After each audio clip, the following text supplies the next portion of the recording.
নিজেকে টেনশন থেকে দূরে রাখতে কি করতে হয়? এখনকার দিনের প্রায় প্রত্যেকটা ছেলে, প্রত্যেকটা মেয়ে, সিম্পল কথায় বলা যায় প্রত্যেকটা মানুষ টেনশনে ভোগে।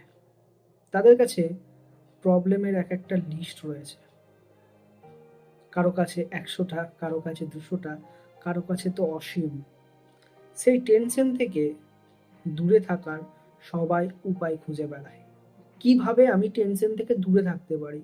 কিভাবে আমি আমার মনটাকে শান্ত করতে পারি? বাট প্রবলেমের সলিউশন মনে হয় না বেশি মানুষ পায়। বাট আমার কাছে একটা খুব ভালো সলিউশন রয়েছে, যেইটা যদি মাথায় রাখা যায় তাহলে 90% টেনশন থেকে দূরে সরা যাবে। আত্মবিশ্বাস। This is very powerful term in our world. আত্মবিশ্বাস এই শব্দটাকে যদি শুরু থেকে শেষ পর্যন্ত কোনো মানুষ রপ্ত করে নিতে পারে, তাহলে আমি 100% গ্যারেন্টি দিচ্ছি সেই মানুষের 90% প্রবলেম অটোমেটিক সলিউশন হয়ে যাবে। যখন আমাদের নিজেদের ওপরই কনফিডেন্স থাকে না, তখন আমরা কোনো কাজ করতে গিয়ে সেটাতে মিস্টেক করি, বা মিস্টেক করলেও সেই মিস্টেক থেকে বেরোতে আর পারি না। তখনই শুরু হয় টেনশন।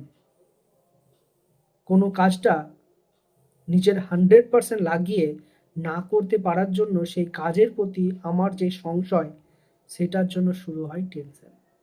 বাট আত্মবিশ্বাস এমন একটা শব্দ, এমন একটা ক্ষমতা যেটা প্রত্যেকটা মানুষের মধ্যে রয়েছে।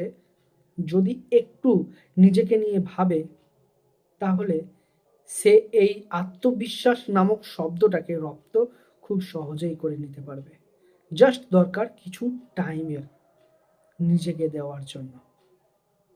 আমি 100% গ্যারেন্টি দিয়ে বলছি, নিজের প্রতি আত্মবিশ্বাসটা বাড়িয়ে নাও, তাহলে দেখবে লাইফের 90% প্রবলেমের সলিউশন তুমি নিজেই করে নিচ্ছ, এবং সেটা খুব সহজে, কোনো প্রবলেমই হবে না।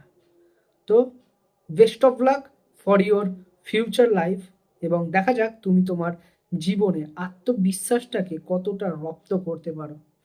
যদি ভিডিওটা কাজের হয় তাহলে লাইক করবে এবং কমেন্ট করে বলবে, আর আমার চ্যানেলটা অবশ্যই সাবস্ক্রাইব করবে। Thank you for your time.